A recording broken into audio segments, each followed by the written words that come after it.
ગુજરાત સરકાર લગ્ન નોંધણીના નિયમોમાં ફેરફાર કરવા જઈ રહી છે અને આ મામલે ગોપાલ ઇટાલિયાએ સરકારના વખાણ પણ કર્યા છે અને કેટલાક સવાલો પણ ઉપસ્થિત કર્યા છે. વિગતવાર વાત કરવી છે તેમણે શું કહ્યું છે તેની.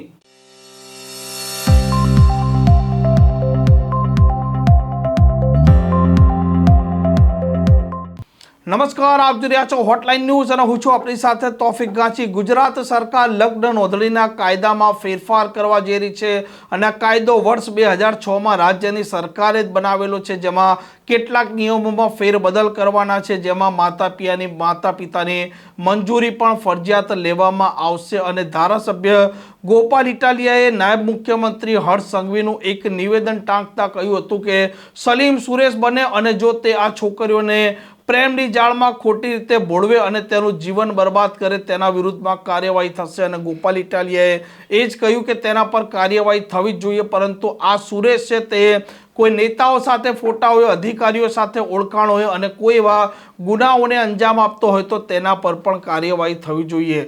ધારાસભ્ય ગોપાલ ઇટાલિયાએ આ મામલે શું કહ્યું છે તે પણ સાંભળો. વિધાનસભાની અંદર ગુજરાત સરકારે એક જાહેરાત કરી છે કે ગુજરાત સરકાર લગ્ન નોંધણી અધિનિયમની અંદર સુધારો કરવા જઈ રહી છે અને આ સુધારો કરવા માટે એણે ગુજરાતની તમામ જનતા પાસેથી સૂચન અથવા વાંધાઓ માગ્યા છે.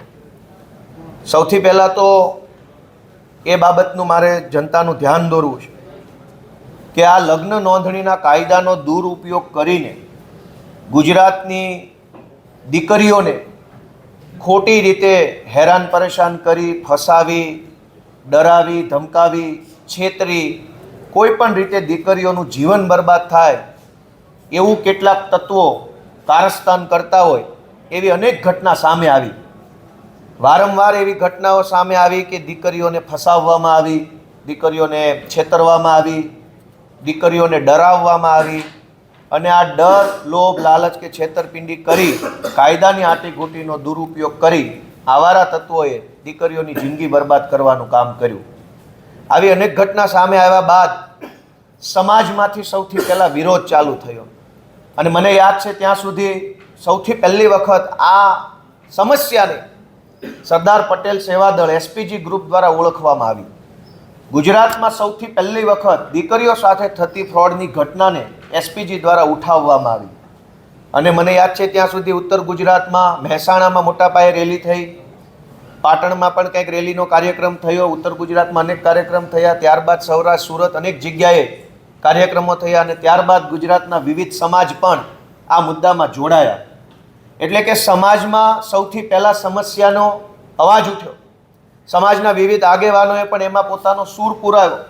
સમાજની વિવિધ સંસ્થાઓ પણ અલગ અલગ સમાજના આગેવાનો, અલગ અલગ સમાજની સંસ્થાઓ બધાએ ભેગા મળી એક સૂરે સમસ્યાને સોલ્વ કરવા માટેનું સૂર ઉઠ્યો અને તમામ સમાજોએ એસપીજી સહિત પાટીદાર આંદોલનના અનેક નેતાઓ બધાએ ભેગા મળી અવાજ ઉઠાવ્યો અને સરકારને રજૂઆત કરી. ત્યારે સરકાર ઉપર આ વાતનું દબાણ આવ્યું સમાજનું, અથવા સરકાર ઉપર સમાજનું એક માંગણી આવી અને મને ખુશી થાય છે કે સમાજે જે વાત કીધી એ વાત સરકાર કરવા તૈયાર થઈ છે. એ સારી બાબત છે.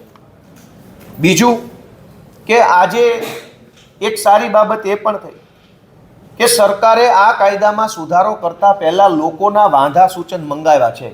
આ સારી બાબત છે. કાયદાઓ લોકો માટે બને છે, ભાજપ માટે કે આમ આદમી પાર્ટી માટે નથી બનતો. કાયદો જનતા માટે બને છે. તો જ્યારે કાયદો બને ત્યારે જનતાના સૂચન માંગવા જોઈએ. દુર્ભાગ્ય એ છે કે આ વિધાનસભામાં અનેક કાયદા બને છે. હું ચૂંટાયો પછી લગભગ 8-10 બની ગયા. જનતાને તો છોડો, ધારાસભ્યોને પૂછવામાં નથી આવતું. પણ આ પહેલી વખત એવું થાય છે કે સરકાર જનતા પાસેથી વાંધા સૂચન માંગી રહી છે, જે સારી બાબત છે. અને હું તો એવી વિનંતી કરીશ કે હવે પછી ગુજરાતની વિધાનસભામાં કોઈ પણ કાયદો લાવો સરકાર તરફથી તો દરેક વખતે 30 દિવસ સુધી જનતાના વાંધા સૂચન મંગાવો તો કાયદો વધુ સારો બની શકે.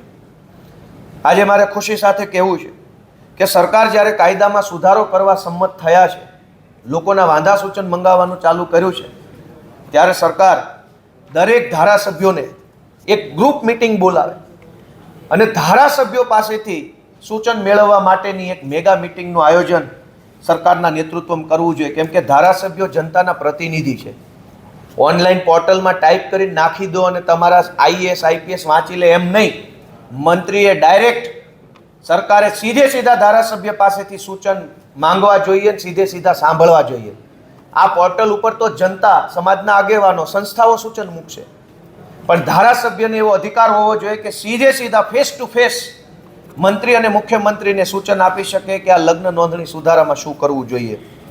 મારે એક બીજું સૂચન છે કે ગુજરાતની સરકારે અને અમે બધાએ ભેગા મળી ગુજરાતની દીકરીઓની જે ચિંતા છે એ આપણા સૌની સહિયારી ફરજ છે. પક્ષ, વિપક્ષ, અપક્ષ, નિષ્પક્ષ બધાની ફરજ છે કે ગુજરાતની દીકરીઓ સલામત, સુરક્ષિત રહે એના માટે ચિંતા અને પ્રયત્ન કરવો. પણ વાત માત્ર સિલેક્ટિવ ન હોવી જોઈએ. કોઈ સલીમ નામનો વ્યક્તિ સુરેશ બનીને દીકરીને ભોળવે એ સદંતર ખોટું છે, એ ગુનો છે, અપરાધ છે અને સજા થવી જોઈએ. પણ કોઈ સુરેશ નામનો વ્યક્તિ એવું બોલે કે મારે હર્ષ સંઘવી સાથે બહુ ઓળખાણ છે, તું કોઈને કહીશ તો હું તને પછી જેલમાં પુરાઈ દઈશ, એમ કહીને દીકરીનું શોષણ કરે તો આટકોટની ઘટના જે બની સામૂહિક દુષ્કર્મની હોસ્ટેલમાં, એમાં ભાજપના છોકરાઓએ એવું કીધેલું કે મોદી સુધી અમારી ઓળખાણ છે, આ હોસ્ટેલમાં અમે જે ધારીશું એ દીકરીઓ સાથે કરશું, તમારે કોઈને કહેવાનું નહીં, નહીં તો તમારી કારકિર્દી બરબાદ કરી દઈશું. તો સલીમ સુરેશ બનીને ગુનો કરે એ પણ ગુનો છે, અને સુરેશ હર્ષ સંઘવી સાથે ફોટો પડાવી અને દીકરીઓનું શોષણ કરે એ પણ ખોટું છે. અને બંને વસ્તુ કાયદામાં આવે એવું ધારાસભ્ય તરીકે મારું સૂચન છે. કોઈને એવો અધિકાર ન હોવો જોઈએ કે રાજનીતિનો પ્રભાવ ઊભો કરી મોટા મોટા નેતાઓ સાથેના ફોટા બતાવી, મોટા મોટા નેતાઓ કે અધિકારી સાથેના સંબંધો બતાવી અને દીકરીઓનું શોષણ કરે, દીકરીઓને છેતરે અથવા દીકરીઓને લાલચ આપે, એવો અધિકાર પણ કોઈ સુરેશને ન હોવો જોઈએ અને સલીમને ન હોવો જોઈએ. માનની સંઘવી સાહેબને વિનંતી કરીશ કે તમારા ફોટા બતાવીને, ભાજપના નેતાઓ સાથે ફોટા બતાવી, મોટા મોટા અધિકારી સાથે ફોટા બતાવીને દીકરીઓને મનોવૈજ્ઞાનિક રીતે પ્રેશરમાં લાવવાનું, લલચાવવાનું કામ કરનારા તત્વો ઉપર પણ કડક કાર્યવાહી થાય એવો સુધારો આ કાયદામાં થાય એવી મારી લાગણી છે. અને ફરી એકવાર આ નિર્ણય સારો છે, હું એને વધાવું છું, શુભેચ્છા આપું છું.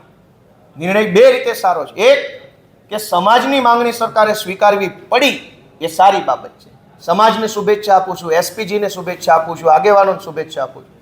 અને સરકારે કાયદો સુધારતા પહેલા સૂચન માંગ્યા એ સારી બાબત છે, એને પણ હું શુભેચ્છા આપું છું. અને અમારા સૂચનો ધારાસભ્યના લેવામાં આવે એવી લાગણી વ્યક્ત.